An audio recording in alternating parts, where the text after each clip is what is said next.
Hello ಸ್ನೇಹಿತರೆ, ಎಲ್ಲರಿಗೂ ನನ್ನ ಚಾನಲ್ಗೆ ಸ್ವಾಗತ. ಬನ್ನಿ, ಸೋಲುತ್ತಿದೆ ಮನಸ್ಸು ಏಕೋ ನಿನ್ನಡಿಗೆ ಮುಂದುವರೆದ 29ನೇ ಭಾಗವನ್ನು ಶುರು ಮಾಡೋಣ. ಐಸಿಯು ಡೋರ್ ಓಪನ್ ಮಾಡಿ ಒಳಗೆ ಬಂದ ಅನಾಯ ನಿಧಾನಕ್ಕೆ ಡೋರ್ ಕ್ಲೋಸ್ ಮಾಡಿ ಅಜಿತ್ ಅವರು ಮಲಗಿದ್ದ ಬೆಡ್ ಪಕ್ಕವೇ ಇದ್ದ ಚೇರ್ ಮೇಲೆ ಬಂದು ಕುಳಿತುಕೊಂಡು ಅಜಿತ್ ಅವರನ್ನು ನೋಡಲು ಅಜಿತ್ ತಲೆಗೆ ಬಲವಾಗಿ ಪೆಟ್ಟು ಬಿದ್ದ ಕಾರಣ ಮುಖ ಸ್ವಲ್ಪ ಊದಿಕೊಂಡಿದೆ. ಒಂದು ಕೈಗೆ ಕ್ರೇಪ್ ಬ್ಯಾಂಡೇಡ್ ಹಾಕಿದ್ದಾರೆ. ಕಾಲಿಗೂ ಸಹ ಸಿಮೆಂಟ್ ಫಿಲ್ ಮಾಡಲಾಗಿತ್ತು. ತಲೆಗೆ ಬಲವಾಗಿ ಪೆಟ್ಟು ಬಿದ್ದ ಕಾರಣ ಉಸಿರಾಟದ ಸಮಸ್ಯೆ ಆದ ಕಾರಣ ಆಕ್ಸಿಜನ್ ಮಾಸ್ಕ್ ಸಹ ಹಾಕಲಾಗಿತ್ತು. ಒಟ್ಟಾರೆ ಅಜಿತ್ ಅವರು ತುಂಬ ಕ್ರಿಟಿಕಲ್ ಕಂಡೀಷನಲ್ಲಿ ಇದ್ದಾರೆ. ಸಾವು ಬದುಕಿನ ನಡುವೆ ಒದ್ದಾಡುತ್ತಿದ್ದಾರೆ ಎಂದು ಅವರನ್ನು ನೋಡಿಯೇ ತಿಳಿಯುತ್ತಿತ್ತು. ಅವರ ಈ ಕಂಡೀಷನ್ ನೋಡಿ ಅನಯಾಗೆ ದುಃಖ ಒತ್ತರಿಸಿ ಬರುತ್ತಿತ್ತು. ಅವಳು ಚಿಕ್ಕಂದಿನಿಂದ ಬೆಳೆದು ಬಂದದ್ದನ್ನು ನೆನೆದ ಅನಾಯ ಅಜಿತ್ ಅವರು ತನ್ನ ಮಗಳಿಗಿಂತ ಹೆಚ್ಚು ಪ್ರೀತಿಯನ್ನು ತನಗೆ ತೋರಿಸುತ್ತಿದ್ದದ್ದು ಎಂದು ನೆನೆದ ಅನಾಯ ಕಣ್ಣು ತುಂಬಿ ಬಂದಿತ್ತು. ಅವಳು ಹಠ ಮಾಡಿದಾಗ ಅವಳನ್ನು ಮುದ್ದು ಮಾಡಿ ರಮಿಸಿ ಅವಳು ಕೇಳಿದ್ದನ್ನು ಕೊಡಿಸುತ್ತಿದ್ದದ್ದು ಅಜಿತ್ ಅವರೇ. ಎಲ್ಲ ನೆನೆದು ಅಜಿತ್ ಅವರ ಕೈ ಹಿಡಿದುಕೊಂಡ ಅನಾಯ ಬಿಕ್ಕಿ ಅಳಲು ಶುರು ಮಾಡಿದ್ದಳು. ಪಕ್ಕವೇ ಇದ್ದ ನರ್ಸ್ ಹಾಗೆಲ್ಲ ಅಳಬೇಡದು ಕಣಮ್ಮ, ಸುಮ್ಮನಿರಮ್ಮ ಎಂದು ಹೇಳಲು ಅಜಿತ್ ಅವರು ಮುಚ್ಚಿ ಸುಮ್ಮನೆ ಮಲಗಿದ್ದರು ಅಷ್ಟೇ.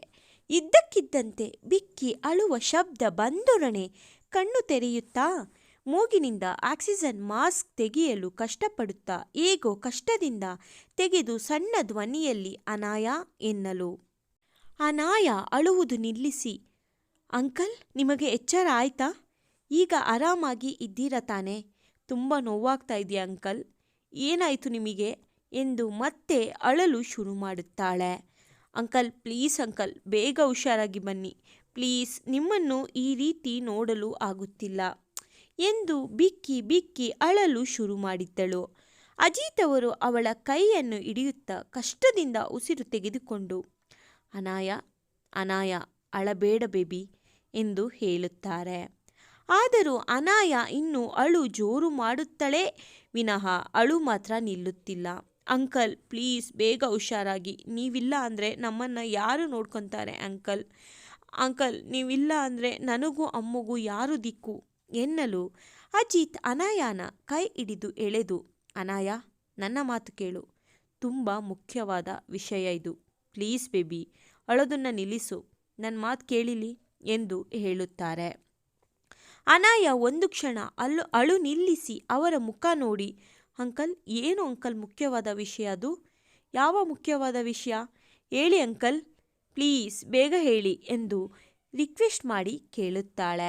ಅಜಿತ್ ಅವರು, ಇಲ್ಲ ಬೇಬಿ, ನಿನ್ನೊಬ್ಬಳಿಗೆ ಹೇಳುವ ವಿಷಯ ಅಲ್ಲ ಅದು. ಹೋಗು, ಫೋನ್ ಮಾಡಿ ಮೊದಲು ಸಮಯನ್ನು ಇಲ್ಲಿಗೆ ಬರಲು ತಿಳಿಸು ಬೇಗ ಅನಾಯ, ನನ್ನ ಬಳಿ ತುಂಬ ಸಮಯವಿಲ್ಲ.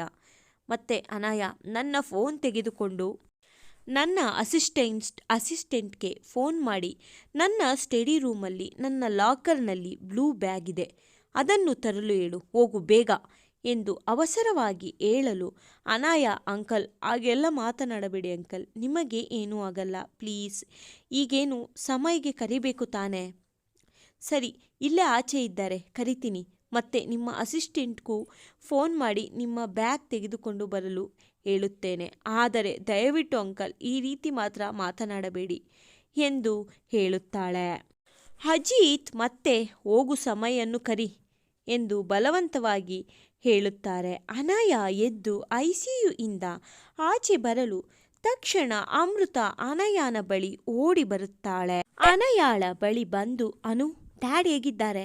ಹುಷಾರಾಗಿ ಇದ್ದಾರೆ ತಾನೆ? ಏನಂದ್ರು? ಯಾಕೆ ನಿನ್ನ ಜೊತೆ ಸಪ್ರೇಟಾಗಿ ಮಾತನಾಡಲು ಕರೆದದ್ದು?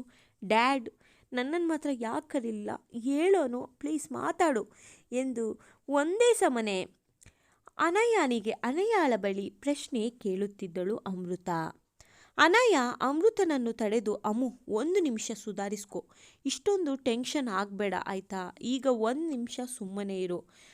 ಅಂಕಲ್ಗೆ ಏನೂ ಆಗಲ್ಲ ಆಯಿತಾ ಎಂದು ಹೇಳಿ ಅವಳನ್ನು ಸಮಾಧಾನಪಡಿಸಿ ಅಲ್ಲೇ ಚೇರ್ ಮೇಲೆ ಕುಳಿಸಿ ಮತ್ತೆ ಸಮಯ್ ಬಳಿ ಬರುತ್ತಾಳೆ. ಬಂದು ಅನಾಯ ಸಮಯ್ ಬಳಿ ಬರಲು ಸಮಯ್ ಸಹ ಅಜಿತ್ ಆರೋಗ್ಯ ವಿಚಾರಿಸುವ ಸಲುವಾಗಿ ಅವಳ ಬಳಿ ಎದ್ದು ನಿಂತು ಸಾನು ಮತ್ತು ತನ್ಮಯ್ ಸಹ ಅವಳ ಬಳಿ ಬಂದು ಅಜಿತ್ ಆರೋಗ್ಯದ ಬಗ್ಗೆ ಕೇಳುತ್ತಾರೆ. ಅನಾಯ ಸಮಯ್ ಬಳಿ ಬಂದು ಸಮಯ್ ಅವರೇ, ಅಂಕಲ್ ನಿಮ್ಮನ್ನು ಕರಿತಾ ಇದ್ದಾರೆ, ಏನೋ ಇಂಪಾರ್ಟೆಂಟ್ ವಿಷಯ ಮಾತನಾಡಬೇಕಂತೆ, ಬೇಗ ಬನ್ನಿ ಎಂದು ಹೇಳಿ ನನ್ನ ಜೊತೆ ಎಂದು ಅವನ ಕೈಯನ್ನು ಹಿಡಿದುಕೊಳ್ಳುತ್ತಾಳೆ. ಅವನು ಸುಮ್ಮನೆ ಅವಳ ಮುಖವನ್ನೇ ನೋಡಲು ಅವಳು ಮತ್ತೇನು ಮಾತನಾಡದೆ ಐಸಿಯು ಬಾಗಿಲ ಬಳಿ ಹೋಗಲು ಸಮಯ್ ಸಹ ಅವಳ ಹಿಂದೆಯೇ ಹೋಗುತ್ತಾನೆ.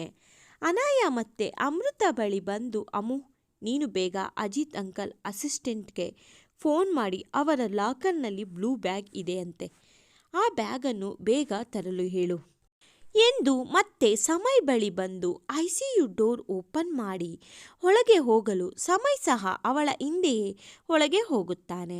ಆಚೆ ಅಮೃತ ಪೊಲೀಸ್ ಅವರ ಬಳಿ ಪಡೆದಿದ್ದ ತನ್ನ ತಂದೆಯ ಫೋನ್ ಓಪನ್ ಮಾಡಿ ಅವರ ಅಸಿಸ್ಟೆಂಟ್ ಶ್ಯಾಮ್ಗೆ ಕಾಲ್ ಮಾಡುತ್ತಾಳೆ. ಫೋನ್ ರಿಸೀವ್ ಆಗುತ್ತಲೇ ಹಲೋ ಅಜಿತ್ ಸರ್ ಹೇಳಿ ಎಂದು ಶ್ಯಾಮ್ ಹೇಳಲು ಅಮೃತ ತನ್ನ ನೋವನ್ನು ತನ್ನಲ್ಲಿ ನುಂಗಿಕೊಂಡು ಹಲೋ, ನೀವು ನಮ್ಮ ಡ್ಯಾಡ್ ಅಸಿಸ್ಟೆಂಟ್ ತಾನೆ? ನಾನು ಅಜಿತ್ ಮಗಳು ಅಮೃತ ಮಾತಾಡ್ತಾ ಇರೋದು. ಪ್ಲೀಸ್ ನೀವು ಬೇಗ ನನ್ನ ಡ್ಯಾಡ್ ಆಫೀಸ್ಗೆ ಹೋಗಿ ಅವರ ಸ್ಟಡಿ ರೂಮ್ನಲ್ಲಿ ಲಾಕರ್ನಲ್ಲಿ ಬ್ಲೂ ಬ್ಯಾಗ್ ಇದೆಯಂತೆ, ಆ ಬ್ಯಾಗ್ ತೆಗೆದುಕೊಂಡು ಬೇಗ ಸೃಷ್ಟಿ ಹಾಸ್ಪಿಟಲ್ಗೆ ಬನ್ನಿ ಎನ್ನಲು ಶ್ಯಾಮ್ ಹಲೋ ಅಮೃತ ಮೇಡಮ್, ನೀವು ಏನು ಹೇಳ್ತಾ ಇದ್ದೀರಾ? ನನಗೆ ಏನೂ ಅರ್ಥ ಆಗ್ತಾ ಇಲ್ಲ. ನಾನು ಬ್ಯಾಗ್ ತೆಗೆದುಕೊಂಡು ಎಲ್ಲಿಗೆ ಬರಬೇಕು, ಯಾಕೆ ಬರಬೇಕು?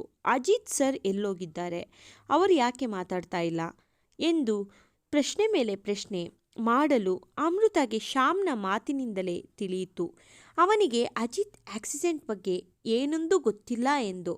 ಅಮೃತ ಫೋನ್ ಆನ್ ಇಟ್ಟುಕೊಂಡೆ ನೋಡಿ, ಈಗ ಅದನ್ನು ಹೇಳುವ ಸಂದರ್ಭದಲ್ಲಿ ನಾವು ಇಲ್ಲ, ಪ್ಲೀಸ್ ನಾನು ಹೇಳಿದ ಕೆಲಸ ಮೊದಲು ಮಾಡಿ. ಅಮೃತ ತಕ್ಷಣ ಎಲ್ಲ ಇರುವ ವಿಷಯಗಳನ್ನು ಶ್ಯಾಮ್ಗೆ ತಿಳಿಸಿ ಬೇಗ ಬ್ಯಾಗ್ ತೆಗೆದುಕೊಂಡು ಸೃಷ್ಟಿ ಹಾಸ್ಪಿಟಲ್ಗೆ ಬರಲು ಹೇಳುತ್ತಾಳೆ. ಶ್ಯಾಮ್ ಸಹ ಸಂದರ್ಭವನ್ನು ಅರಿತು ಸರಿ ಬೇಗ ಬ್ಯಾಗ್ ತೆಗೆದುಕೊಂಡು ಬರುತ್ತೇನೆ ಎಂದು ಹೇಳಿ ಫೋನ್ ಕಟ್ ಮಾಡುತ್ತಾನೆ. ಕಾಲ್ ಕಟ್ ಆಗಿದ್ದೆ ಅಮೃತ ಮತ್ತೆ ಅಲ್ಲೇ ಇದ್ದ ಹಾಸ್ಪಿಟಲ್ ಚೇರ್ ಮೇಲೆ ಕುಳಿತುಕೊಂಡು ಮುಖ ಮುಚ್ಚಿಕೊಂಡು ಇಲ್ಲಿ ಏನಾಗುತ್ತಿದೆ, ಡ್ಯಾಡ್ಗೆ ಹೇಗೆ ಆಕ್ಸಿಡೆಂಟ್ ಆಯಿತು, ಡ್ಯಾಡ್ ಯಾಕೆ ಬ್ಯಾಗ್ ತೆಗೆದುಕೊಂಡು ಬರಲು ಹೇಳುತ್ತಿದ್ದಾರೆ, ಒಂದು ತಿಳಿಯುತ್ತಿಲ್ಲ, ನನ್ನ ತಲೆ ಸಿಡಿದು ಹೋಗ್ತಾ ಇದೆ, ಓ ಶಟ್ ಎಂದು ಮತ್ತೆ ಅಳಲು ಅವಳ ಬಳಿ ಬಂದು ಕುಳಿತ ಸಾನು ಮತ್ತು ತನ್ಮಯ್ ಇಬ್ಬರೂ ಸಹ ಅವಳ ಒಂದೊಂದು ಕೈಯನ್ನು ತಮ್ಮ ಕೈನಿಂದ ಹಿಡಿದು ನೋಡು ಅಮ್ಮು, ನೀನೇನು ಟೆನ್ಷನ್ ತೆಗೆದುಕೊಳ್ಳಬೇಡ, ಏನೇ ತೊಂದರೆ ಬರಲಿ ನಿಮ್ಮ ಜೊತೆ ನಾವಿದ್ದೇವೆ, ಯಾವ ಕಷ್ಟ ಬಂದ್ರೂ ಎಲ್ಲರೂ ಸೇರಿ ಒಟ್ಟಿಗೆ ಎದುರಿಸೋಣ, ಯಾಕೆ ನೀನು ಇಷ್ಟೊಂದು ಅಳುವುದು ಎಂದು ತನ್ಮಯ್ ಮತ್ತು ಸಾನು ಅವಳಿಗೆ ಸಮಾಧಾನ ಮಾಡಲು ಅಮೃತಗೆ ಹೇಗೆ ರಿಯಾಕ್ಟ್ ಮಾಡುವುದು ತಿಳಿಯದೆ ಸಾನುವನ್ನು ತಬ್ಬಿಕೊಳ್ಳುತ್ತಾ ಥ್ಯಾಂಕ್ ಯು ನಿಮ್ಮ ಈ ಸಪೋರ್ಟಿಗೆ, ನೀವು ನಮ್ಮ ಜೊತೆ ಇರಲಿಲ್ಲ ಅಂದಿದ್ರೆ ನಾವು ಹೇಗೆ ಈ ಸಂದರ್ಭವನ್ನು ನಿಭಾಯಿಸಬೇಕಾಗಿತ್ತು ಒಂದು ತಿಳಿಯುತ್ತಿರಲಿಲ್ಲ, ಇರುವುದು ನಾವಿಬ್ಬರೇ, ಹೇಗೆ ಈ ಸಂದರ್ಭವನ್ನು ನಾವು ನಿಭಾಯಿಸುತ್ತಿದ್ವಿ, ಓ ಗಾಡ್ ನೆನೆಸಿಕೊಂಡರೆ ನನ್ನ ಕೈಲಂತೂ ತಡ್ಕೊಳ್ಳೋದಕ್ಕಾಗ್ತಾನೇ ಇಲ್ಲ, ಅದೇನಾಗುತ್ತಿದ್ವೋ ಏನೋ ನಾವು ಎಂದು ಹೇಳುತ್ತಾಳೆ. ಸಮಯ್ ಮತ್ತು ಅನಾಯ ಒಳಗೆ ಬಂದು ಅಜಿತ್ ಬಳಿ ಬಂದು ನಿಲ್ಲಲು ಅಜಿತ್ ಅವರಿಗೆ ಡೋರ್ ತೆಗೆದ ಶಬ್ದ ಕೇಳಿಸಿದ್ದ ಕಾರಣ ಎಚ್ಚರವೇ ಇದ್ದರು. ಅನಾಯ ಮತ್ತು ಸಮಯ್ನನ್ನು ಹತ್ತಿರ ಬನ್ನಿ ಎಂದು ಕರೆಯಲು ಇಬ್ಬರು ಇನ್ನು ಹತ್ತಿರ ಹೋಗಿ ಅವರ ಬಳಿ ನಿಲ್ಲುತ್ತಾರೆ. ಅಜಿತ್ ನಿಧಾನಕ್ಕೆ ಅನಯ ಮತ್ತು ಸಮಯ್ ಇಬ್ಬರ ಕೈಯನ್ನು ತಮ್ಮ ಕೈನಿಂದ ಹಿಡಿದುಕೊಂಡು ಸಮಯ್, ನಾನು ಒಂದು ಮಾತು ಕೇಳುತ್ತೇನೆ, ನೀನು ನಡೆಸಿಕೊಡುತ್ತೀಯಾ ಎಂದು ಕೇಳುತ್ತಾರೆ. ಅದಕ್ಕೆ ಸಮಯ್ ಅಫ್ಕೋರ್ಸ್ ಸರ್, ಖಂಡಿತ, ನನ್ನ ಕೈಲಾದರೆ ಖಂಡಿತ ಆ ಮಾತನ್ನು ನಡೆಸಿಕೊಳ್ಳುತ್ತೇನೆ ಎಂದು ಹೇಳುತ್ತಾನೆ.